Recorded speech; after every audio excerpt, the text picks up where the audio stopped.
Bonjour, bonsoir à toutes et à tous et bienvenue dans la F2M Toulouse. On est ensemble pendant une heure pour parler du TFC. Aujourd'hui, émission exceptionnelle puisqu'on est dans les locaux du Toulouse Football Club Association. On est avec toute la section féminine pour faire un bilan complet de leur saison. On va recevoir le coach des U19, de la R1, le coach de la D2 ainsi que deux joueuses, Margot, la capitaine, Lissar et Célène Altoun-Koulak, la meilleure joueuse de Division 2. Pour cette émission, je suis très bien accompagné parce que nous avons Vincent qui est à la technique vidéo qui va faire un petit coucou, mais nous avons surtout Inès qui est avec nous, qui est gardienne U19 du TFC. Comment ça va, Inès? Ça va très bien, et toi?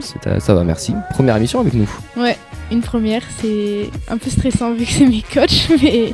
Bon, on essaie de te mettre à l'aise quand même, on vient dans ta deuxième maison pour ta première émission. Non, ça va, il y a pire. Ah, il y aura Radio Extania. On va passer une heure ensemble, donc cette émission est enregistrée, donc on sera en podcast, même si elle sera diffusée sur les ondes de Radio Occitania de 20h à 21h comme d'habitude. Nous on a enregistré un petit peu en amont, donc il y aura des résultats qu'on n'aura pas, parce qu'il y a une finale de Coupe d'Occitanie, mais on va y venir.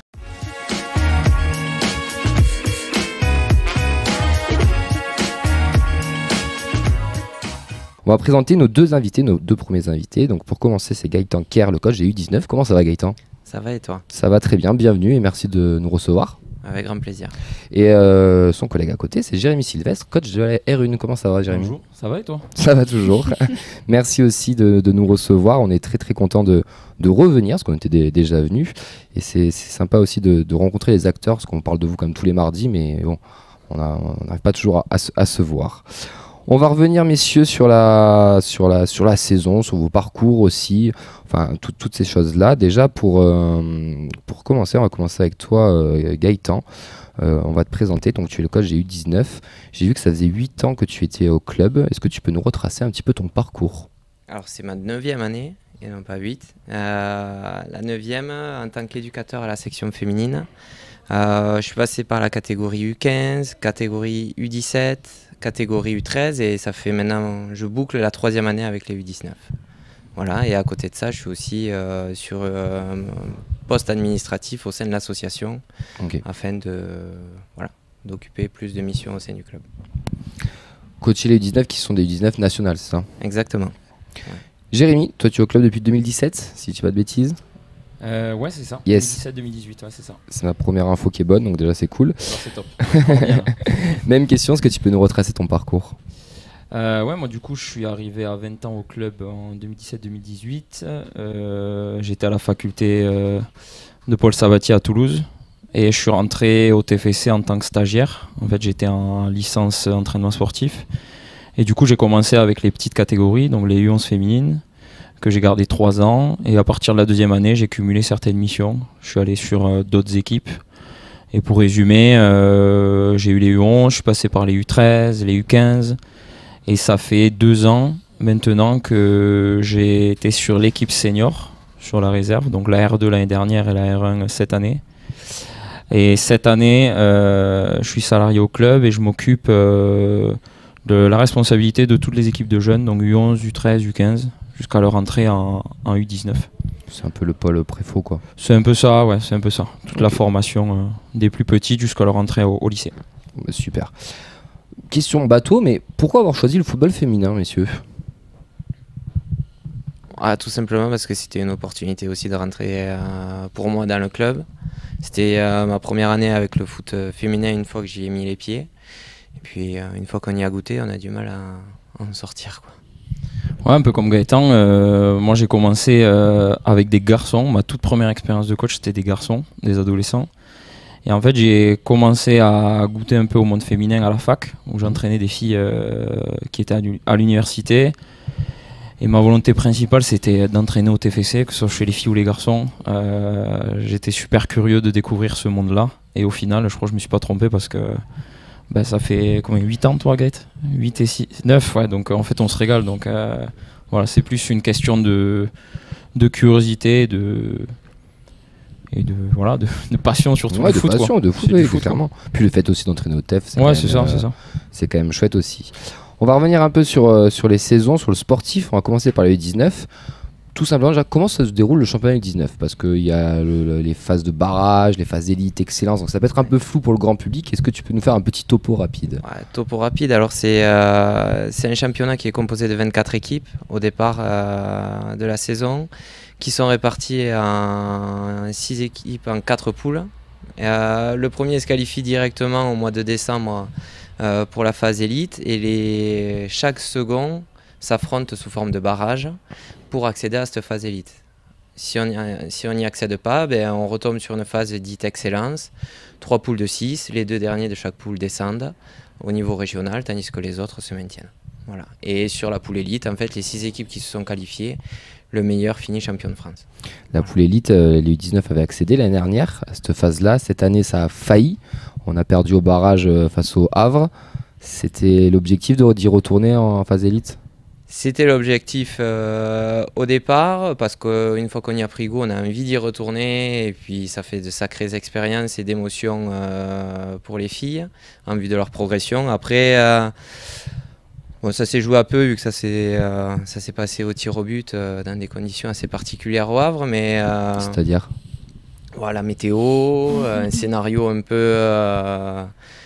peu étrange où c'est qu'on est mené 2-0, on revient à 2-2, et puis voilà, on pense que c'est fait, et puis ça bascule au tir au but. Le paradoxe, c'est que l'équipe de France jouait sa finale 1 heure après, et ça a été exactement le même scénario en fait. Donc bon, il y a des journées comme ça qui sont assez particulières et qui marquent dans une saison. Mais l'idée, c'était de très vite rebondir pour que on n'oublie pas non plus l'ADN du club, qui était un peu qui est surtout la formation, pardon. Et en fait, faut faire gagner du temps aux jeunes générations qui arrivent. Donc il fallait assurer avant tout sur cette seconde moitié de saison un maintien en 19 ans nationaux, mais aussi promouvoir nos jeunes joueuses U16 et U17 pour qu'elles acquièrent de l'expérience pour les saisons à venir. Et c'est ce qu'on a fait depuis le mois de janvier, et on s'en sort plutôt bien au final, quoi. Tu as participé à la campagne, Inès, je présume, vu les petits regards que vous échangez? Bah oui. Est-ce que tu es d'accord avec le coach? Moi je suis d'accord, c'est vrai que la finale, les barrages contre le Havre, c'était un match très particulier, un peu inexplicable. C'était tout un scénario bizarre, comme il le dit. Et après, voilà, fallait remotiver les joueuses pour la seconde partie de saison. Vous vous retrouvez donc en phase excellence et vous terminez 4e du groupe. Quel bilan tirez-vous de la saison?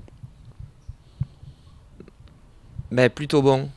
C'est paradoxal parce que en fait, quand on s'est lancé au mois de janvier sur cette nouvelle phase, on était très jeunes. On était peut-être l'équipe la plus jeune à aligner sur des compositions 6-7 première année.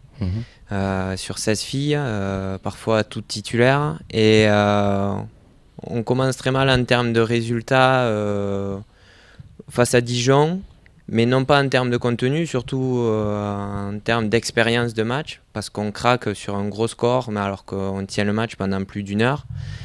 Et en fait, ça a été vachement formateur sur toutes ces équipes qui sont un peu de notre calibre. Il y avait Dijon, Montpellier et Marseille. Et on s'aperçoit qu'on n'était pas loin à chaque fois de les battre ou de les accrocher. On a réussi à accrocher Montpellier et Marseille à chaque fois, mais l'idée, c'était de vraiment vivre ces émotions-là sur les gros matchs avec les jeunes, assurer le maintien quand même face à des équipes qui étaient jugées un peu moins fortes que celles-là.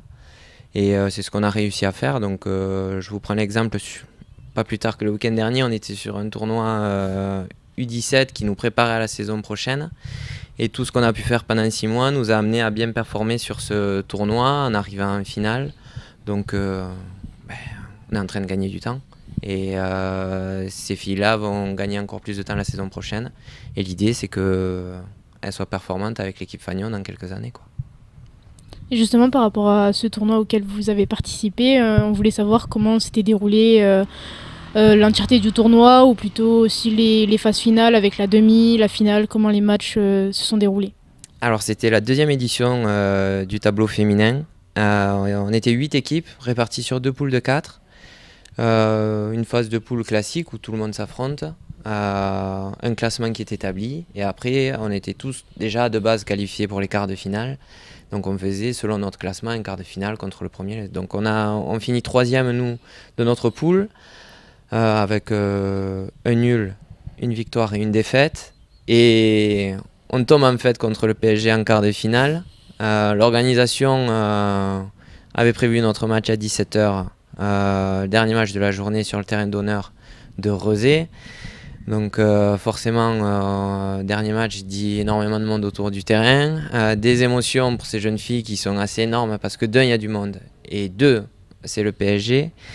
Et puis la motivation est décuplée, ça court un peu plus, on fait plus d'efforts ensemble, on a la chance d'ouvrir le score assez rapidement, ce qui accroît encore plus la motivation. Et puis l'expérience du PSG et ses individualités font qu'elles arrivent à revenir au score en seconde mi-temps. Et puis, comme s'il n'y en avait pas assez, il fallait que ça passe par les tirs au but. Et ce qui est fou, c'est que en fait, là où dans le foot féminin, il y a 6 mois, avec cette expérience au Havre en championnat, on cherchait un peu les 5 tireuses pour aller se présenter sur la séance de tir au but. La semaine dernière, j'ai pas eu besoin de désigner, elles ont toutes voulu participer. Il a fallu établir l'ordre et puis après la magie des tirs au but font que ça se passe bien contre le PSG. Et le lendemain, on a la chance de rejouer une demi-finale contre une sélection espagnole qui nous avait battu la veille en match de poule. On égalise à 5 minutes du terme de la rencontre. À nouveau tir au but. 2000 personnes à chaque fois. Et puis là, ce qui est fou, c'est que le score finit à 9-8, sans aucun échec de notre part. Et c'est des moments qui sont à la fois bénéfiques pour tout un groupe. Et puis nous, en tant que coach, par contre, il ne faut pas être cardiaque. Il faut chercher toujours la motivation supplémentaire. Mais c'est des souvenirs qui marquent, qui ancrent en fait des comportements et des attitudes qui vont être bénéfiques pour la saison prochaine. Elles ont acquis l'expérience aussi nécessaire et ça leur a servi au final sur le tournoi de fin d'année. Exactement. On va passer à toi, Jérémy. Double montée l'année dernière entre la R1 qui va en D2, du coup la R2 qui va en R1. Donc la R1, on rappelle, c'est l'équipe réserve de la D2. Vous faites une belle saison avec une seconde place à la clé. C'était quoi l'objectif d'avant-saison? L'objectif des filles, elles sont compétitrices, elles voulaient remporter ce championnat. Après, il faut savoir que dans tous les cas, on avait la non-possibilité d'accéder au championnat D3 en tant que réserve. Donc l'objectif, c'était de gagner, d'espérer gagner le plus de matchs possible. Donc sur un bilan purement comptable, on finit 2e, donc l'objectif n'a pas été atteint. Par contre, je suis très satisfait du contenu général de l'année, parce que au final, si on prend toute l'année, c'est avec la coupe, c'est quand même plus de 35 matchs, c'est 170 séances d'entraînement, c'est un nouveau projet de jeu très ambitieux on a toujours voulu mettre en place et qu'on a cherché à développer de match en match. Donc c'est pour ça que je leur tire mon chapeau par rapport à tous les efforts qu'elles ont fait, même si je sens qu'elles sont un peu déçues de ne pas être au bout de l'objectif en championnat. C'est Latte qui termine premier ou Ouais, c'est Latte, une belle équipe de Latte qui monte en D3 l'année prochaine. Ça peut être un concurrent direct pour la 1 ou ça sera quand même un peu compliqué? Je sais pas si Latte va se renforcer ou pas. Il y a une équipe qui était hyper compétitrice cette année. Après, ça sera en fonction des recrues, des départs. Ça, on peut pas trop le prévoir. Donc, un bilan positif quand même. Ouais, c'est très positif. C'est très positif parce que, comme vous dites, on était en R2 l'année dernière, un championnat quand même un peu moins compétitif, avec moins de matchs. Il n'y avait pas la coupe. Donc en fait, on passe un contraste en termes de volume et de contenu qui a été très chargé entre les championnats. Il y a une différence déjà en termes d'équipe. L'an dernier, je crois qu'il y a eu un forfait général, donc ça faisait tomber la poule à 10 équipes. Là, cette année, il n'y a pas eu de forfait, on était à 13 équipes. Donc ouais, forcément beaucoup plus de matchs. La coupe en plus qui a rajouté des émotions et des matchs. Et énormément de séances d'entraînement. Donc entre l'an dernier et cette année, c'est sûr que le volume il est complètement différent, quoi. À l'heure où on enregistre, la finale de Coupe d'Occitanie n'est pas encore passée. Elle n'est pas jouée, non. Mais On a quand même une petite question. Ah. Eh oui, forcément. Est-ce que Inès sera titulaire? C'était pas ça. Mais oui, le championnat il est terminé, mais il reste quand même un ultime match. Et du coup, on voulait savoir comment est-ce que, en tant que coach, tu abordes cette rencontre et comment est-ce que les joueuses, elles, abordent ce match. On en a beaucoup discuté avec le groupe en début de semaine. Nous, notre volonté avec mon adjoint Romain, c'était de co-bâtir, en fait, de co-construire le contenu de cette finale, de sonder aussi les filles sur comment elles abordaient le match, comment elles abordaient cette finale-là, tu vois. Donc en fait, on voulait ne pas avoir le maître mot sur un potentiel état émotionnel du groupe. On voulait que ça sorte aussi du groupe sur comment aborder cette finale-là. Après, en termes de contenu, on va l'aborder de manière totalement classique. Ça reste un match de foot. Ce que je leur ai dit aux filles, c'est ne pas tomber dans le piège soit de surjouer, soit de pas du tout jouer, parce que c'est l'enjeu qui prend le dessus. Ça reste un match de foot. Après, la petite anecdote et la petite histoire qui est belle, c'est que face à notre concurrent occitan Montpellier, donc c'est que ça rajoute une petite touche de piment au match, quoi. Mais sinon, ça sera classique. Cette année, la coupe, ça a bien réussi au club, donc ça devrait le faire, non? Ouais, c'est vrai que cette année, il y a eu la magie de la coupe au club. On va voir pour nous à la fin de l'année. Ouais. Bon, on espère que quand on diffusera l'émission, on aura de bonnes nouvelles. On espère. Par rapport au groupe, on suppose qu'il y a des échanges entre vous deux. Comment vous fonctionnez par rapport à ça, par rapport à des filles qui peuvent monter en R1, peut-être de trop descendre parce qu'elles étaient venues apporter quelque chose. Enfin, comment ça se passe, les rotations? Je réponds, vas-y. En fait, on travaille tous les deux, plus Antoine qui est l'entraîneur de la D2 au club, H24. On dort même presque ici. Donc ça veut dire que les liens ils sont réguliers. Et les passages de joueuses d'un groupe à l'autre sont assez fréquents, toujours dans le but de vouloir en fait faire progresser la joueuse aussi par rapport au match du week-end qui va arriver, notamment pour les plus jeunes, pour les U19. Celle de Jérémy, mais il expliquera encore mieux que moi la donne. Elles sont un peu entre deux groupes et l'idée c'est que les plus jeunes qui ont la chance de retomber avec les U19 bénéficient de certains matchs toujours en vue de les faire progresser. Et certaines sont là aussi pour aller alimenter le groupe Fagnon, de l'équipe Fagnon. Donc voilà.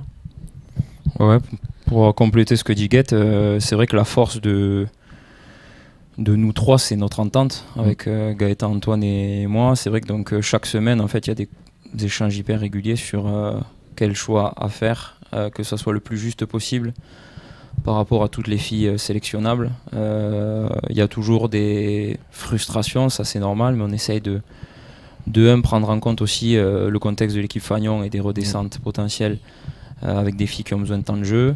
De temps en temps, des jeunes comme Inès qui pouvaient jouer même avec les 3 catégories, mais qui a connu quelques matchs en R1, qui est venue aussi en 19 sur des super matchs. Donc en fait, il faut composer tout ça, mais je pense que la clé, c'est vraiment, comme dit Guette, un échange permanent et une projection, une anticipation en fait à chaque fois. Il va y avoir une période de mercato qui va arriver pour tout le monde, mais comment ça se passe à mercato en U19, en R1 féminine? Il y a alors, on va pas parler de transfert, on va dire encore, mais c'est à coup de détection, de continuité avec les jeunes qui sont déjà au club. Comment ça se passe plus ou moins? Alors, pour les U19, il faut savoir que du moment qu'elles rentrent en U16 chez nous, donc sur l'année de seconde scolairement, on s'engage avec elles sur les 3 ans. Donc pendant 3 ans, elles sont sécurisées jusqu'à leur bac. Et ça leur permet de s'épanouir dans leurs études en même temps et de se projeter un peu à moyen terme. En termes de recrues, on espère avoir fait les meilleures recrues en U16. Si ce n'est pas le cas, on va regarder un peu dans les sélections régionales, chez les U15 notamment. Mais normalement, passé U16, voilà, on se limite par moment à des invitations sur des filles qu'on a déjà rencontrées en championnat ou avec les relations qu'on a avec les autres clubs nationaux. Mais voilà, les 3 quarts du recrutement est fait généralement du passage de U15 à U16. Et pendant 3 ans, on essaye de stabiliser au mieux les générations. C'est intéressant, ça, le fait de stabiliser sur 3 ans. Je trouve que c'est une sécurité pour la joueuse qui peut essayer de se donner à fond et de ne pas avoir de regrets, que si chaque année elle doit avoir le couteau au-dessous de la gorge, c'est un peu fort comme expression, mais je veux dire, au moins elle a 3 ans pour essayer de s'épanouir, c'est intéressant. Ben, l'objectif du club, c'est que pour nous, les filles doivent être actrices de leur projet. Pour les rendre actrices, il faut qu'elles soient en pleine possession de leurs moyens. Et pour ça, il faut au moins les sécuriser dans leur esprit, sur le fait de comment ça va se passer sur le plan scolaire, sur le plan sportif. Et en fait, on est dans l'idée de vouloir construire une sportive de haut niveau sur le terrain, mais construire aussi une jeune adolescente qui va passer adulte aux alentours de son bac, quoi. Et pour la R1, pour l'équipe réserve, c'est un peu plus tranquille, on va dire, dans le sens où le recrutement n'est pas prioritaire. Oui. On ne cherche pas à la fin de l'année des joueuses pour alimenter l'équipe réserve. Soit on se nourrit des forces en interne avec potentiellement des jeunes qui peuvent monter, des joueuses de l'équipe Fagnon peut-être, ou qui manquent encore certaines choses qui peuvent basculer avec la réserve pour essayer de franchir d'autres paliers. Sinon, les rares exceptions qu'on peut avoir, ce sont des joueuses assez jeunes qui sont encore dans le cursus universitaire, qui ont besoin peut-être d'un double voire d'un triple projet.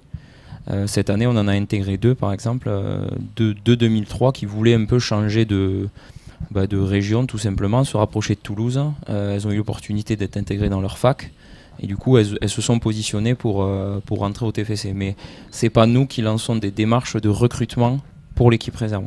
On essaye de faire du cas par cas et surtout si le profil qui peut être intéressant pour nous, est-ce qu'il rentre dans le projet, est-ce que c'est un profil jeune, peut-être à potentiel pour l'équipe Fagnon, peut-être aussi qui peut faire la bascule entre plusieurs groupes si elle a l'âge.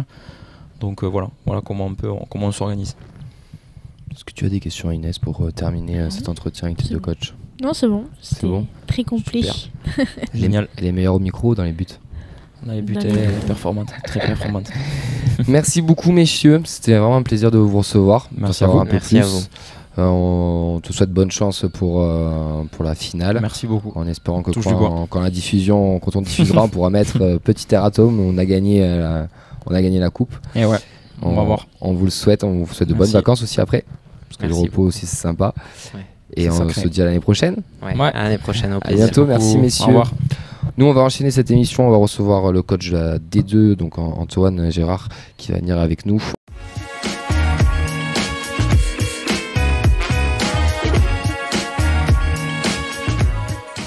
On a Antoine Gérard, le coach de la D2 et responsable de la section féminine, qui vient de s'installer avec nous. Comment ça va? Très bien. On s'était quitté l'année dernière en régional, on se retrouve en D2. Enfin, ouais. On est encore en D2, allez. On se retrouve au niveau national. C'est ça, c'est beau. C'est beau. Bon, la saison vient de se terminer avec une première expérience en Division 2 un peu particulière, parce qu'on le rappelle, il y avait les 6 dernières équipes qui descendaient avec la création de la D3.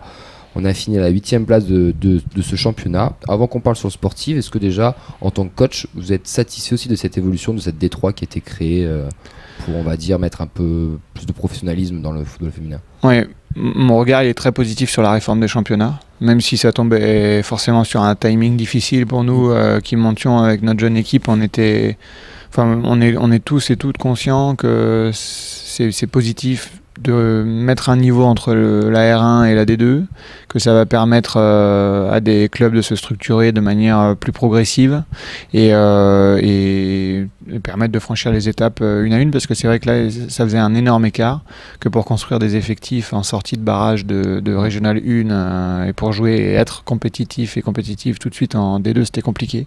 Donc la D3 va quand même, je pense, apporter une bulle d'oxygène pour ces clubs qui veulent se structurer dans le temps.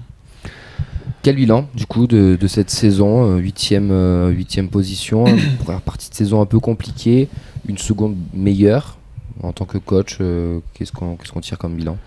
Alors, moi je suis un gros compétiteur et on est forcément déçu de devoir repasser par la case de la D3. On a néanmoins appris énormément de choses sur cette saison qui doivent nous servir à remonter la saison prochaine. Ce sera bien évidemment l'objectif, c'est l'objectif fixé par le club. Je dirais que le bilan, il est sur la première partie de saison, on a été en grande difficulté parce que tout le monde découvrait, joueuses et staff. Je pense que tout le monde a fait des erreurs qu'on a réussi progressivement à corriger. Sur la deuxième partie de saison, les filles ont su performer dans ce championnat qui était toujours de la même exigence. Hein. Et je pense que c'est aussi ce que je retiens de la saison, c'est que les joueuses qui ont vécu le début de saison très compliqué et qui ont continué à perdurer à l'intérieur du groupe en deuxième partie de saison, elles ont pris en maturité énormément à l'échelle d'une saison. Et ça, c'est positif pour la suite. Ouais, parce qu'on a un début de championnat qui est mitigé, mais qui est pas mauvais. Une défaite, un nul, une victoire. Pour un promu, on va dire on est pas trop mal. Et puis après, c'est les hécatombes, c'est 7 défaites d'affilée. Qu'est-ce qui n'a pas marché là sur c'est vraiment que de la découverte ou c'est qu'il y a eu autre chose? La plupart du groupe découvre le championnat, l'exigence. Ce qu'on a vécu par le passé, c'est faussé. Ça fausse notre impression et la dynamique de l'équipe, puisque le championnat R1, on était en facilité dans le championnat R1. On gagne beaucoup de matchs, on marque beaucoup de buts, on en encaisse très peu. La saison, elle se déroule quasi sans accroc, hormis le match contre Monaco qui a été un peu disputé. Mais c'est vrai que on bascule derrière sur le championnat de D2. On a de la chance, on rencontre une équipe qui se construit quasiment qui vient de se construire quasiment dans son intégralité Iser en première partie de championnat. Donc ça continue de fausser un peu le niveau réel du championnat parce qu'on gagne et finalement on reste dans la même dynamique et on se dit ça y est quoi, en fait c'est pour nous, ce championnat est pour nous. Et en fait derrière on a connu, hormis le match de Montauban ici à domicile où dans un derby on s'est accroché mais on a quand même senti que le rapport de force commençait à devenir bien plus relevé que ce qu'on avait vécu avant.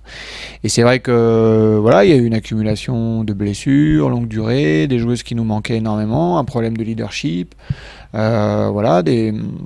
des joueuses qui ont eu du mal aussi à s'intégrer dans le projet du club et qui arrivaient de l'extérieur pour certaines. Donc c'est vrai que tout ça, ça nous a freinés, ça nous a empêché de donner la pleine mesure du groupe. Et c'était important à l'hiver de réussir à rééquilibrer certaines choses pour pouvoir faire évoluer les joueuses qui, on le sentait, avaient la capacité de jouer en D2. Vous êtes senti en danger à ce moment-là ou alors c'est dans les défaites ou pas du tout? C'était genre bon, on découvre et on va redresser la barre. Alors j'ai eu la chance d'avoir une énorme confiance de la part du club, de mon président de l'association, José da Silva, du président Comoli. Ils ont été avec moi d'un énorme soutien. Donc je me suis surtout senti à un moment donné dans la saison fatigué, sur un plan personnel. Je suis devenu papa très tôt, très tôt dans la saison, donc je vivais la paternité toute récente, avec les nuits courtes qui vont avec. Du coup on vivait peu d'émotions positives aussi à l'intérieur, donc en fait je me suis senti fatigué, mais j'ai jamais voulu lâcher parce que je sentais qu'on pouvait réussir à inverser la tendance, mais qu'on aurait besoin sans doute d'une coupure et d'une réorganisation sur l'hiver pour pouvoir inverser les choses. Et la réorganisation, elle arrive, puisqu'il y a un mercato qui nous fait arriver 4 joueuses de mémoire, si je dis pas de bêtises. 3 joueuses, pardon. 3 joueuses, et là, c'est un tout nouveau TFC. On repart sur une belle dynamique, et c'est même une très belle dynamique, puisqu'on va enchaîner 6 matchs sans défaite. Est-ce qu'il y a des regrets du coup sur cette saison de se dire si on les avait eu avant ou pas du tout et c'était bon, c'est comme ça et on aurait essayé? Alors il y a eu 3 joueuses qui sont arrivées de l'extérieur cet hiver et puis il y a des joueuses qui sont arrivées de l'intérieur, voilà. Et en fait le tout a changé beaucoup de choses. On a changé la gardienne de but qui a performé sur toute la deuxième partie de saison et qui avait peu joué en première partie de saison. Ensuite, on a récupéré en retour de croisée Lou Jumer, qui a stabilisé aussi un peu l'arrière-garde et qui a été d'un gros soutien pour celles qui étaient là en début de saison et qui ont parfois eu des difficultés. On avait un problème de leadership qui s'est réglé avec le retour de Margot, qui a fait énormément de bien à l'équipe aussi. Donc je dirais que on avait des profils de joueuses sur la deuxième partie de saison, ajoutés à Célène, Claudia et Olga qui nous ont rejoints à l'hiver, qui ont fait que sur la deuxième partie de saison, il y a quasiment 6 ou 7 titulaires régulières qui n'ont pas joué un seul match en première partie de saison. Ça change, voilà, l'équipe elle a quasiment changé du tout au tout. Donc c'est sûr que on pourrait se dire, on a des regrets que cette équipe-là n'ait pas été alignée dès le début, mais en fait on en avait l'incapacité, à la fois parce que les 3 recrues de l'hiver en début de saison, elles n'étaient pas disponibles. Voilà. J'avais sollicité l'agent de Célène pour savoir un peu comment elle se positionnait, mais elle était dans la dynamique d'une montée en D1 avec Rodez, elle n'était pas censée quitter le club à ce moment-là. Donc les choses se sont présentées cet hiver. Les blessures longue durée, on savait qu'elles reviendraient et pour la plupart, c'est des joueuses du club. Donc on souhaitait aussi les intégrer dans le projet. Donc voilà, on espérait surtout réussir à inverser les choses sur la deuxième partie de saison. Ça a été un petit peu juste parce qu'il y avait énormément de points à rattraper. Mais, ça a failli quand même. Mais on se grandit. Ouais, ça a failli. Parce qu'à un moment donné, on était repassé premier non relégable à 3-4 journées. À la sortie du match de Grenoble, on est repassé 6e. Mais on savait que derrière, on enchaînait Évian, Saint-Étienne et Marseille, que peut-être on repasserait sous la ligne et qu'on espérait sur les 3 derniers matchs pouvoir se mêler à la lutte. Mais on a eu des concurrentes qui ont lâché très peu de points en route, quoi. Albi a lâché très peu de points, puis elles en avaient engrangé pas mal sur la phase allée. Grenoble a gagné à Marseille et à domicile contre Évian, ce qui n'était pas forcément prévu au départ. Donc tout le mérite leur revient aussi d'être restés devant nous en allant gagner des matchs très compliqués qui sur le papier elles n'étaient pas favorites. Donc la dynamique de la saison est comme ça. Moi je pense que sur la deuxième partie on finit 4e du championnat. Donc il faut plutôt regarder malheureusement sur la première partie de saison pour expliquer les raisons de la descente en D3. Descente en D3, ce qui peut être un mal pour un bien, peut-être aussi, même si ça aurait été mieux de rester en D2. Mais un effectif très jeune qui découvre cette division 2, là on aura ajusté un peu avec des nouvelles joueuses de l'intérieur, de l'extérieur. Si le groupe continue, pour la D3, au final ça peut tout casser, j'ai envie de dire. Alors, les joueuses, on a une énorme chance ici, c'est que les joueuses elles sont extrêmement attachées au club. On présente un effectif depuis 2-3 ans avec quasiment 70% de l'effectif qui est passé par les équipes de jeunes du club. Elles sont sollicitées chaque été, elles souhaitent rester ici, peu importe le niveau dans lequel elles évoluent.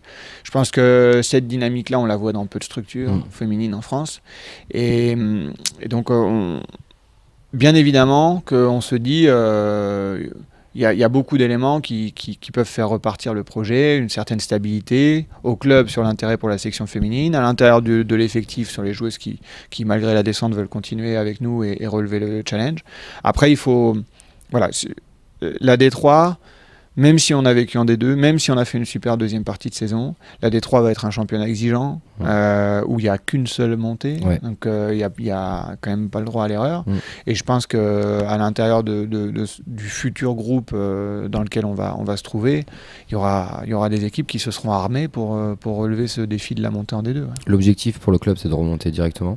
Oui, la volonté c'est de remonter, ouais. La volonté c'est de remonter et d'essayer de faire en sorte que les joueuses soient dans les meilleures dispositions pour y arriver. Ouais. On a l'impression qu'il y a aussi un nouvel engouement autour des féminines, un peu plus de monde qui viennent le dimanche. Alors des fois les horaires de match font que c'est souvent en même temps que les pros à l'extérieur. Alors, nous, ça nous fait énormément râler d'ailleurs au passage.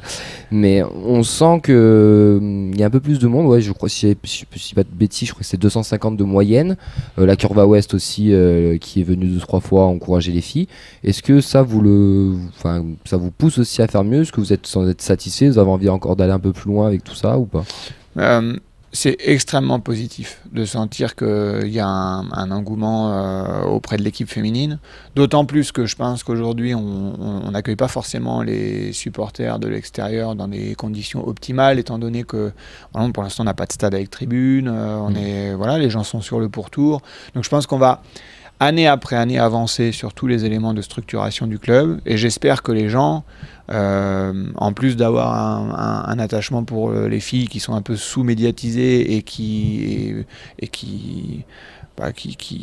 pour qui un intérêt émerge un peu cette année, vont bientôt pouvoir évoluer dans des structures où les gens se sentiront en plus confortables quand ils viendront les voir, que ça représente un spectacle, que voilà, les choses évoluent bien parce que le club a envie de les faire évoluer. Et je pense que là, dans la communication, c'est de mieux en mieux. Je pense que maintenant, on entre dans une phase de structuration qui va durer quelques années, où on va essayer à tous les étages de faire évoluer un peu la structure féminine et de la professionnaliser. Voilà, les nouvelles... Pour exemple, les nouvelles licences exigées pour les clubs de D1 et D2 amènent à avoir normalement 3 matchs premium dans la saison sur les installations officielles des professionnels. C'est une obligation pour intégrer la licence. Donc voilà, nous on en a fait un cette année. Je pense que la volonté du président, c'est que ça perdure dans le temps et qu'à chaque fois que les pros jouent sur un horaire où les filles sont également programmées, on puisse peut-être faire des baissées de rideaux. Ça se fait pas dans beaucoup de clubs en France. J'allais venir, c'est vrai que ce baisser de rideau, c'était pas une révolution, le mot est un peu fort, mais un événement. Déjà, même en tant que coach ou même pour les filles, c'est quand même agréable, je pense, de jouer au stadium. Donc, ça va sûrement se répéter ce genre d'événement, mais est-ce que ça va se faire une fois ou potentiellement peut-être plusieurs fois sans forcément la super licence? Ouais, je pense que de toute façon, nous, on ne sera pas soumis à la licence en D3 l'année prochaine. Donc ça va se faire à la bonne volonté du club. Aujourd'hui, je ne me prononcerai pas à la place de mon président qui est le décideur de ce genre d'initiative. Mais en tout cas, il y a une volonté du côté de la SOS. Oui, parce que de la SOS, bien sûr, mais même de la SAS. En fait, après le match de Nice, qui a été finalement le seul match qu'on a fait sur la pelouse du Stadium, le président Comolli m'a demandé un brief complet sur le calendrier pour voir si ça pouvait se refaire dans la saison. Trop bien. Et en fait... Si ça ne s'est pas fait, c'est que l'opportunité ne s'est jamais présentée. C'est-à-dire qu'à chaque fois que les pros jouaient ici, nous on était à l'extérieur. Et en fait, c'est des problèmes de calendrier qui ont fait que ça ne s'est pas renouvelé, mais la volonté, elle existait. Et ça se serait fait si les choses s'étaient liées. Ouais. C'est trop chouette, c'est vraiment très très chouette. Puis ça permet aussi à des curieux qui en entendent parler, qui vont rester juste après, se dire ah ouais, en fait c'est bien, c'est intéressant, quoi. Alors que quand il faut venir le dimanche faire la démarche, des fois ça peut aussi un peu plus... bloquer certaines personnes, quoi. Ouais, mais c'est tout à fait normal. On a eu tout à l'heure donc les deux coachs Jérémy et Gaëtan qui sont U19 et en équipe réserve. On a parlé un peu entre eux de quelle fille aller entre U19 et R1, donc ils nous ont dit que c'était un travail à 3 têtes. Mais est-ce que, avant qu'on parle mercato, sans rentrer forcément dans les détails, mais est-ce qu'en interne déjà il va y avoir des mouvements, des filles qui vont intégrer ou qui ont le potentiel pour intégrer l'équipe Fagnon l'année prochaine? Mais je pense que finalement la vraie chance pour ces jeunes filles-là, c'est la descente en D3 représente une vraie chance pour ces jeunes filles-là. Parce que effectivement, dans une Super D2, je pense que la construction d'un effectif qui souhaite s'y maintenir aurait été, je pense, très exigeante. Sur l'expérience des filles qui auraient pu faire partie du groupe. Ça aurait peut-être laissé un petit peu moins de place aux jeunes, même si on a vraiment la volonté année après année d'intégrer des joueuses issues de la formation. Mais là, effectivement, la volonté, c'est que des jeunes joueuses puissent intégrer ce groupe-là, au moins sur la prépa, au même titre que des joueurs ont pu le faire par le passé, parce que voilà, on pourrait prendre comme exemple de comparaison Fares Chaibi, qui cette année démarre la prépa dans quasiment, j'imagine, un rôle de joueur de complément et qui finalement s'impose comme titulaire sur la saison. Voilà, nous on a aussi des jeunes filles qui sont prioritairement du groupe U19 national, qui vont venir faire la prépa avec nous, et peut-être que certaines d'entre elles resteront stables sur toute l'année en D3, ouais, tout à fait. Ouais. Si tu veux poser ta question, c'est le Oui. moment. Je voulais savoir si vous entretenez des relations avec les coachs des équipes masculines, notamment les pros ou la réserve, et si vous mettez des choses en commun en place, comme le projet de jeu ou des méthodes d'entraînement. Alors les professionnels, c'est un secteur bien évidemment particulier, même si j'ai eu la chance d'être invité par Philippe Montagnier plusieurs fois sur des séances cette année. Ça a été une volonté de sa part. C'est quelqu'un d'extrêmement ouvert qui nous a permis d'accéder aux séances de manière facilitée, qui m'a permis d'accéder. Donc on entretient de très bonnes relations. Les relations, on va dire, plus étroites sur le projet de jeu et la philosophie, elles se font avec le directeur du centre, Michael Delestré, qui est arrivé cette année et qui lui pilote un petit peu le projet de méthodologie du club et qui a intégré la section féminine à l'intérieur de son projet. Donc on est en échange régulier, je dirais pas quotidien, mais quasi, et en réunion hebdomadaire pour mettre en œuvre les éléments du projet club sur toutes les équipes féminines.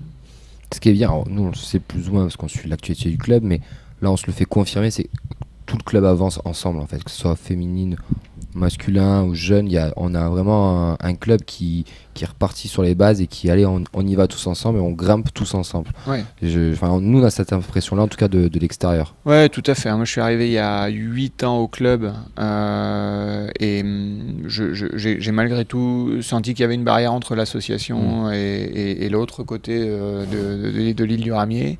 Donc c'est vrai que depuis 3 ans, c'est pas le ressenti, quoi. C'est pas le ressenti. On a une facilité d'accès. Il y a les différents services de la SAS qui nous aident au quotidien sur notre travail. Là, par exemple, sur le mercato, c'est vrai qu'avant, on gérait tout entre coachs et je pense que sans maîtriser tous les aspects liés à l'arrivée d'une joueuse, on faisait comme on pouvait ces dernières années. Là, aujourd'hui, on peut s'appuyer sur le service juridique de la SAS, on peut s'appuyer sur la communication et la cellule de communication du club. Tout le monde nous ouvre les portes et nous tend les bras si on a besoin d'un coup de main. C'est pas du tout, effectivement, la même dynamique que moi j'ai vécu en arrivant au club il y a quelques années. C'est totalement positif pour tout le monde, même pour nous les supporters et les joueurs, les joueuses et tout le monde. Et c'est quelque chose qui perdurera. On l'espère. On va terminer avec 2-3 petites questions. Par rapport à la saison prochaine, comment ça va se préparer? Il y a un stage, une date de reprise déjà connue, des vacances, je présume. Oui, ouais, parce que les filles qui ont vécu la montée en D2 l'année dernière, elles avaient quand même eu très peu de vacances avant de reprendre. Donc là, on va stopper autour du 15 juin, on va leur laisser 6 semaines et on reprendra le 2 août. On va reprendre au mois d'août parce que les championnats féminins reprennent le 17 septembre et que ça fait déjà une prépa conséquente du 2 août au 17. Voilà, la D2 et la D3 reprennent en même temps le 17 septembre. On a quelques matchs amicaux déjà de programmés. On peut les annoncer ou pas encore? Alors, ils sont pas confirmés. Enfin, sur les lieux, ils sont pas confirmés, mais il y a des clubs de D2, il y a des clubs de D3. Voilà, on a essayé de faire entre les deux et puis. Voilà, on attend les dernières confirmations parce que sur les clubs, selon les clubs, parfois ça peut bouger un petit peu, donc on va être prudent sur. Et quand c'est comme ça, c'est comme les pros, ça peut jouer à l'extérieur. Par exemple, je sais, ils jouaient à Aurillac face à Clermont. Ouais. Est-ce que chez les féminines, on peut avoir ce genre de choses ou c'est souvent d'ailleurs comme ça. On cherche toujours un entre-deux pour éviter que les clubs fassent un trajet trop important. Voilà, on cherche à... Et puis, il y a parfois des communes qui sont très preneuses de ce genre de match entre deux structures professionnelles. Donc, on essaye aussi de faire profiter les clubs qui veulent développer leur section féminine au passage. Le mercato va arriver. Est-ce qu'on a le même chez les filles que chez les garçons? C'est les mêmes dates ou pas du tout? Non, les contrats fédéraux peuvent se signer un peu n'importe quand jusqu'au 31 janvier, sous réserve que la fille convoitée n'ait pas signé déjà et se soit engagée avec son club. Mais on est moins limité dans le temps, sauf pour les joueuses amateurs. Voilà, les joueuses amateurs, elles ont... ça doit être signé avant le 15 juillet si on veut changer, sinon on est hors période. Voilà. Ah oui, mais pour comme chez les jeunes. Pareil, voilà, sur le au niveau amateur. Et il y a juste les contrats fédéraux, effectivement, qui peuvent, eux, se signer un peu plus tard dans la saison, sans qu'il y ait pour l'instant un calendrier, en tout cas estival, vraiment écrit, quoi. La dernière fois qu'on s'est vu, je vous ai demandé qu'est-ce qu'on pouvait vous souhaiter. Vous m'avez dit une montée en D2. ça a été réalisé. Alors qu'est-ce qu'on souhaite au coach des féminines pour l'année prochaine? De faire une saison complète comme la deuxième partie de cette année, et je pense que ça voudra dire qu'à la fin on sera pas loin de la remontée en D2. Bon, donc dans ce cas-là, on se donne rendez-vous l'année prochaine pour parler de la montée en D2. Avec grand plaisir. Merci beaucoup. Merci pour cet entretien encore une fois, et bonnes vacances, bon repos surtout, et d'attaque pour l'année prochaine. Nous on sera présent le plus possible comme on essaie de le faire à chaque fois. Je peux juste conclure en vous remerciant parce qu'il m'est arrivé d'écouter les podcasts du mercredi. Je suis très heureux qu'il y ait des médias qui s'y intéressent, et j'espère vraiment que l'intérêt continuera et que je pourrai continuer d'écouter chaque semaine les podcasts sur Internet. Ah bah nous, avec grand plaisir. Après, le problème, c'est quand les matchs sont à 15h, nous on commande des pros au Danu, donc du coup on peut pas venir ici, mais on a nos petits reporters. On a eu Inès quelques fois, on en a eu d'autres, on tient au courant les gens, on a nos petites infos on essaiera par-ci de faire en sorte de jouer à une autre mais horaire. ouais, si on peut avoir d'autres horaires, ça serait plus sympa, ouais. Comme ça on pourra venir. Mais merci en tout cas, merci beaucoup. Merci.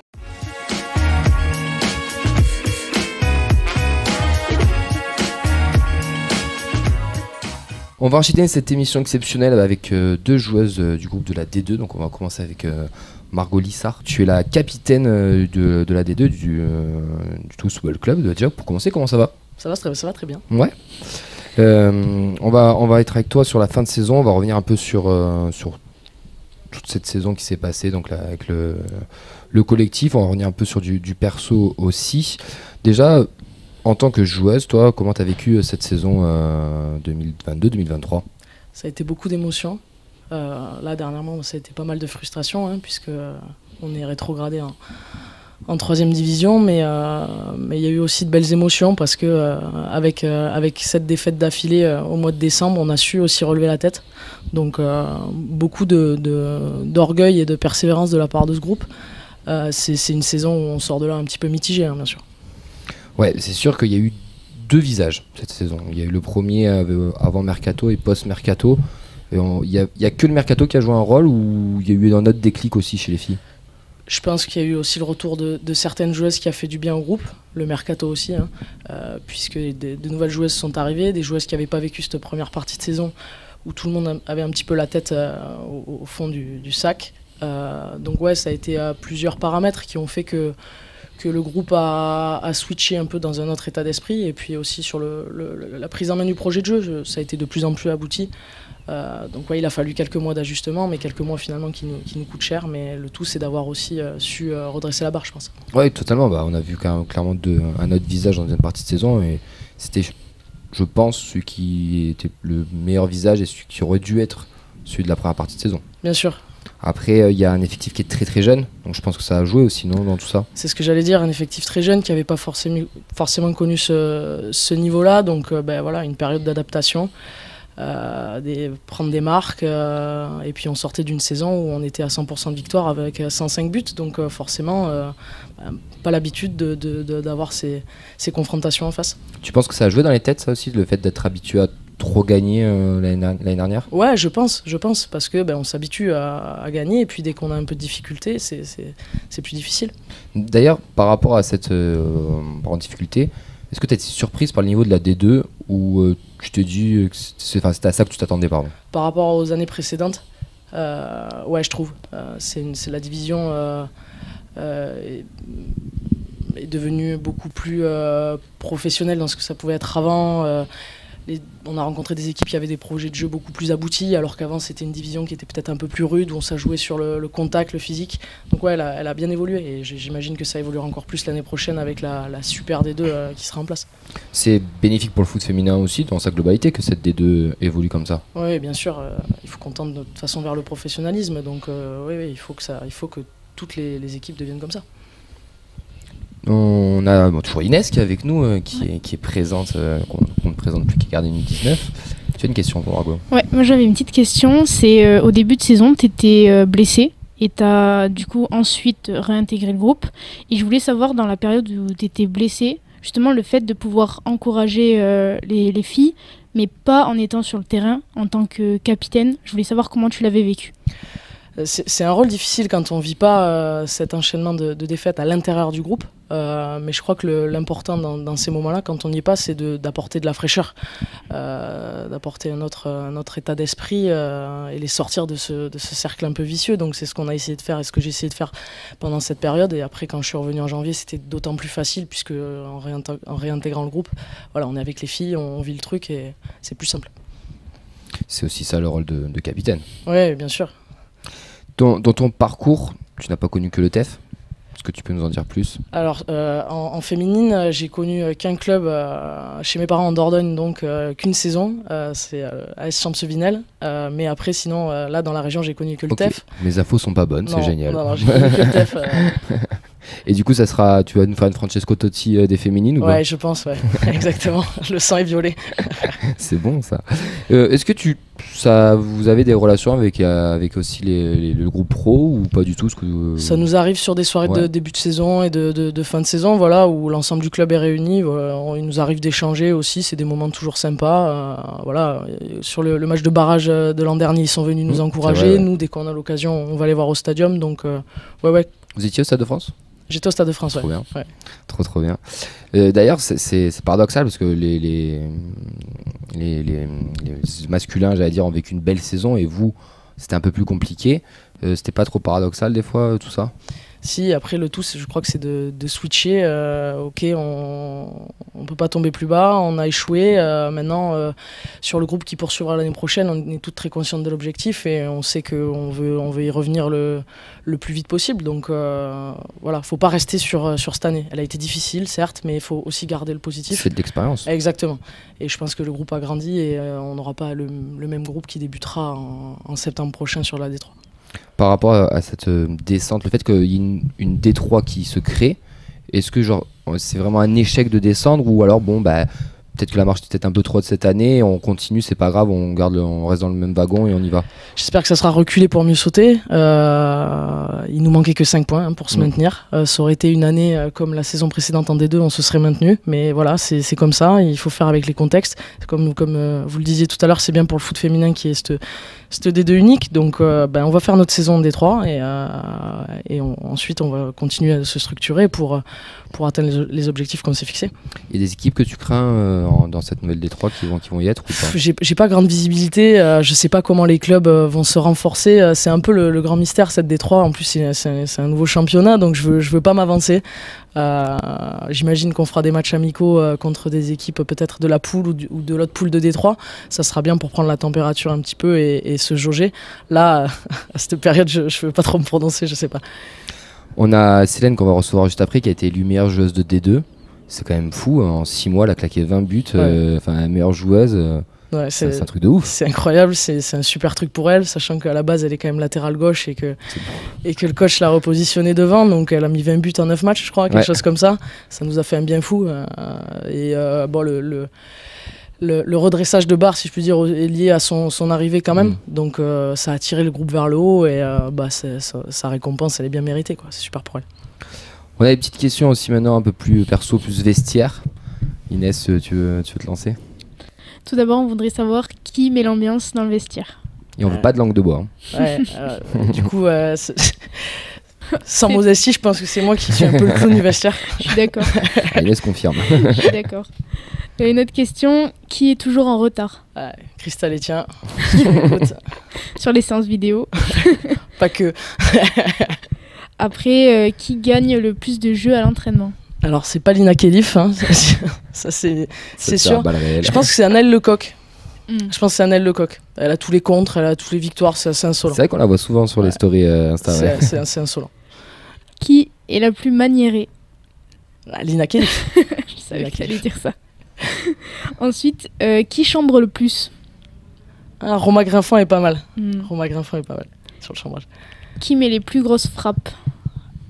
Célène, ouais. Quand elle tire, on se pousse en général. Ou alors on perd un bras, un truc. T'es d'accord, Inès? Moi aussi, j'ai peur sur ces frappes. Surtout quand elle tire, je sais que je vais souffrir. Ensuite, j'avais une autre question. Qui est la plus râleuse? Pauline Pardon. Pauline Pardon, elle râle beaucoup.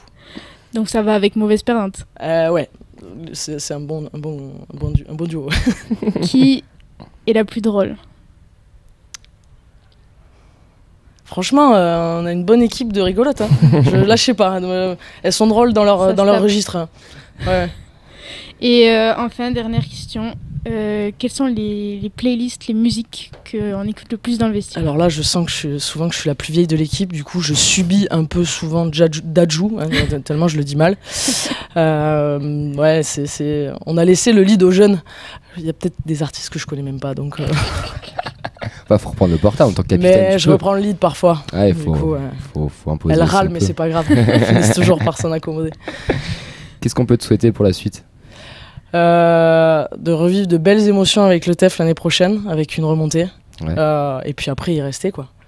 Y rester, ne plus faire l'ascenseur, et voilà. D'ailleurs, on en a parlé tout à l'heure un petit peu avec le coach. Il y a quand même un petit engouement qui s'est créé autour des féminines. Il y a quand même un peu plus de monde que les autres années qui viennent vous voir. Toi, en tant que joueuse, tu le ressens. Alors, on n'est pas sur du stadium plein ou quoi, mais il y a toujours 200 ou 300 personnes qui viennent. Ça, vous le sentez, vous, en tant que joueuse? Ouais, on le ressent, c'est cool. Des fois, sur certains matchs où il y avait un peu de monde, ça nous faisait bizarre parce qu'on s'entendait pas parler, on n'avait pas l'habitude de ça. Mais ça booste. En vérité, ça booste parce que ça met une pression sur les adversaires et puis nous, ça galvanise. Donc, plus il y aura de monde, plus ça nous poussera, quoi. Ouais, c'était la Curva West qui était venue. Qui nous suit pas mal sur les derniers matchs là, donc qui reviennent l'année prochaine. On a besoin de monde et on aura besoin de monde pour atteindre nos objectifs. Parfait. Écoute, on va te souhaiter de bonnes vacances déjà. Merci. Du repos et une bonne reprise. On suivra ça la saison prochaine et un grand merci à toi. Merci beaucoup. À bientôt. À bientôt.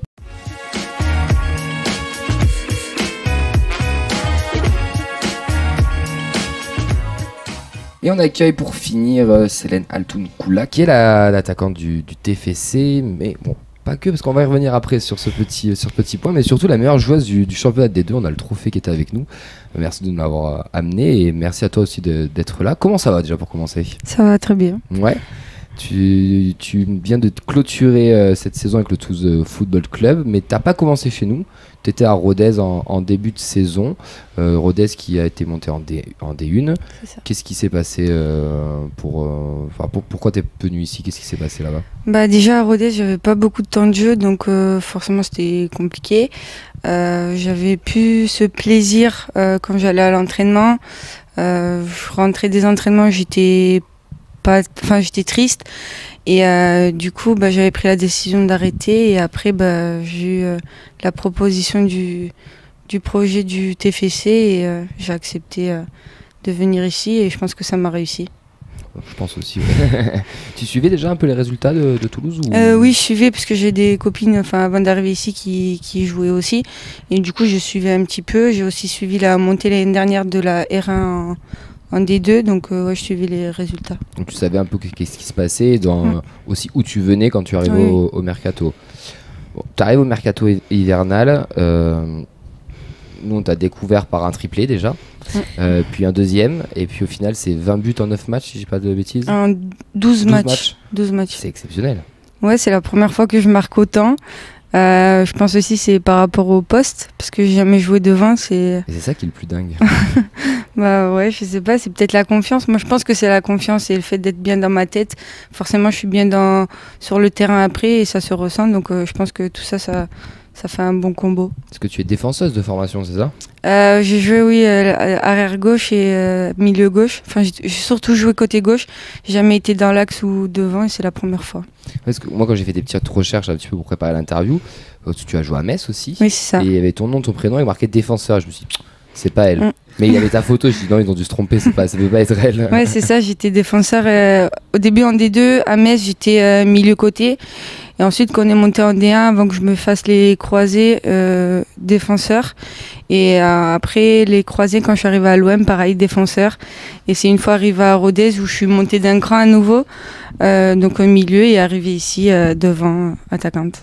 Ça t'a bien réussi. Ouais. Du coup, c'est ton nouveau poste ou tu peux repartir derrière encore? Non, pour l'instant, je suis bien devant. Moi, je suis bien de partout. Du moment que je joue et que je prends du plaisir, même gardienne, je pense que ça me va.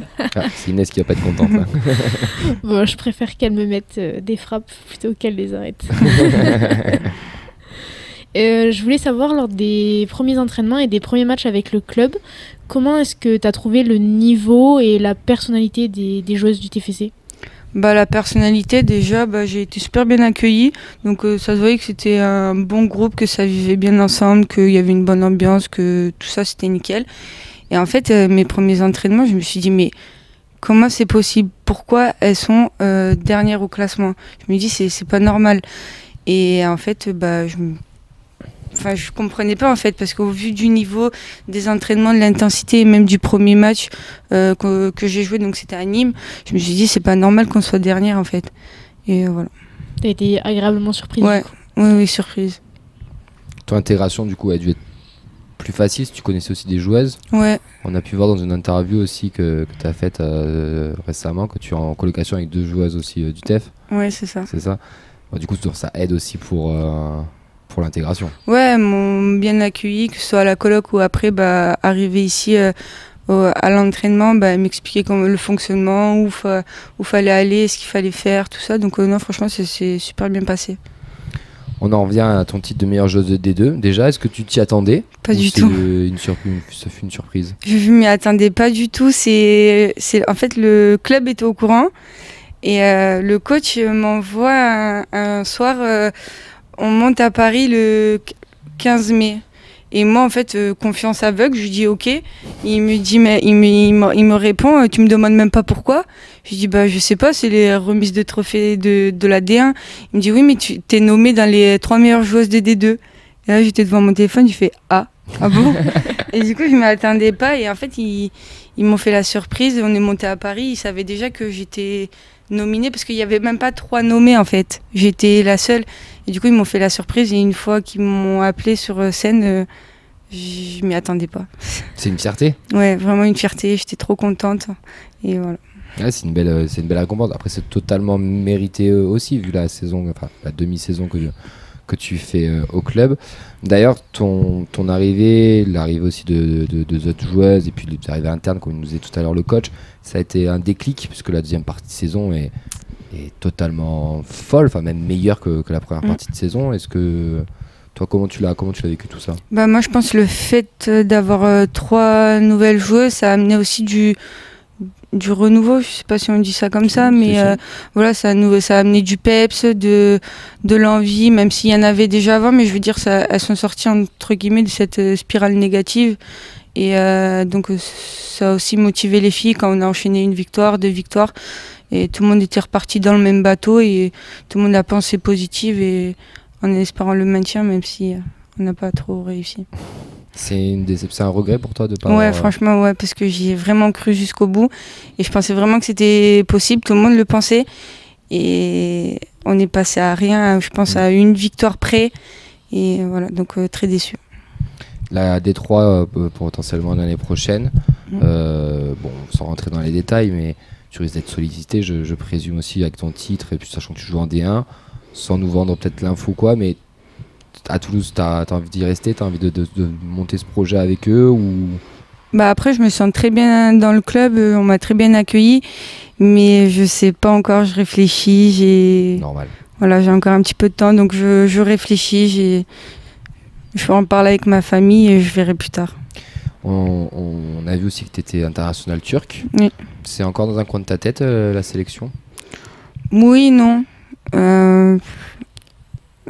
J'aimerais bien y retourner, mais s'ils ne m'appellent pas, c'est pas... Ça me fera... Ça. Ouais, voilà, ça me changera rien. Donc, c'est pas objectif équipe nationale à tout prix? Non. Surtout si tu t'appelles pour jouer défenseuse et que numéro 10. Ouais. En sélection, par contre, quand j'y étais, je jouais milieu gauche. Donc voilà. Donc c'est mieux alors. Ouais. C'est quoi toi tes objectifs personnels pour l'année prochaine? C'est de battre ce record de 20 buts en 12 matchs ou Non, même pas. J'ai pas d'objectif personnel, peu importe dans le club où je suis. Ce sera soit la montée, forcément, peu importe le club où je suis. Et donc ça, c'était le collectif. Et personnellement, c'est prendre du plaisir. Moi, c'est tout ce que je recherche. Jouer, prendre du plaisir. Ouais, même si tu as atteint cette barre des 20 buts, tu te dis pas, tiens, essaye de faire encore un peu mieux ou peut-être que si je fais un bon début de saison... Peut-être que après, mais c'est pas l'objectif premier en tout cas. On a encore des petites questions, là, mais ça peut se paraître collectif. C'est Inès, qui va les faire. On les a fait tout à l'heure à Margot. On va voir si tu as les mêmes réponses qu'elle ou pas. Ok. Ok, c'est parti. Alors la première question, qui met l'ambiance dans le vestiaire? Margot. Elle a répondu la même chose. Qui est toujours en retard? Chris et Sonia. Elle a dit la même chose aussi. Qui gagne le plus de jeux à l'entraînement? L'équipe rose. Peu importe il y a qui dedans, je dirais l'équipe rose parce que c'est la couleur préf, je dirais, des coachs. Donc ils la font tout le temps gagner, donc l'équipe rose. C'est bon ça. Qui est la plus maniérée? Je dirais peut-être Ila. Ila? Ouais. Margot, elle a répondu Lina. Ah oui, ouais, Lina. Ouais, si, Lina aussi. Qui chambre le plus? Ava. Ava et Lina, Oh, ouais, les deux. Qui met les plus grosses frappes? Chris et moi, je dirais. Je suis d'accord. Inès a En tant confirmé que- tout à l'heure. En tant que gardienne, je confirme. Qui est la plus râleuse? Moi. Je dirais moi, facile. Donc la plus mauvaise perdante aussi. Ouais. Il y a un petit peu Mathilde aussi. Ouais. Elle râle aussi un peu. Je suis d'accord. Qui est la plus drôle? Il y en a plein. Bon, Margot, Ilana, moi me fait rire. Ben, un peu tout le monde en fait. En vrai, tout le monde. Ouais, Margot, elle a dit tout le monde aussi. Ouais. Et enfin, c'est quoi les playlists dans le vestiaire? En plus, c'est moi qui ai la playlist, mais il y a un peu de tout. Il y a de l'anglais, il y a du français, il y a du rap, il y a... Margot a dit que c'était un peu trop jeune des fois. Trop jeune? Ouais. Ah, c'est parce qu'il n'y a pas ces musiques des années 80, c'est pour ça. Ça balle, c'est pas la réelle. Bah, c'était la dernière. Mais oui. Merci beaucoup, Célène. Merci à beaucoup vous. d'avoir été avec nous. C'est vraiment un plaisir de te recevoir. Pour être honnête, on t'a vu jouer 2 fois. Enfin, je t'ai vu jouer 2 fois cette saison. J'ai l'impression que t'étais partout. Que genre t'étais devant, derrière, au milieu. Enfin, c'est un truc de fou. Et je comprends mieux maintenant le côté défenseur, milieu. Enfin, C'est l'habitude, je pense. Ouais, ça s'explique un peu mieux. Mais en tout cas, bravo pour ton trophée, pour cette belle Merci. saison. Nous, on espère te continuer à te regarder jouer l'année prochaine ici. On va se quitter, nous. On vient de faire une émission, donc un gros bilan exceptionnel dans le club. Donc on est en podcast, hein, bien sûr, ça sera diffusé. On est mardi, mais nous on n'est pas mardi à ce moment-là. Donc on se retrouvera mardi prochain sur Radio Occitanie. On va remercier Inès aussi. Eh ben, y a pas de souci. Normalement, toi, le 20 juin, tu serais pas avec nous normalement? Si, pour ma première. Tu vas enchaîner 2 émissions, mais sans le vouloir. C'est beau ça. C'est fou. C'est beau. Merci Vincent pour la technique vidéo. Et merci à tous les coachs, à Margot et à toi Célène d'être venus avec nous. On vous souhaite à toutes et tous une très belle fin de journée, soirée, ça dépend quand vous écoutez. On vous dit à bientôt. Ciao, ciao.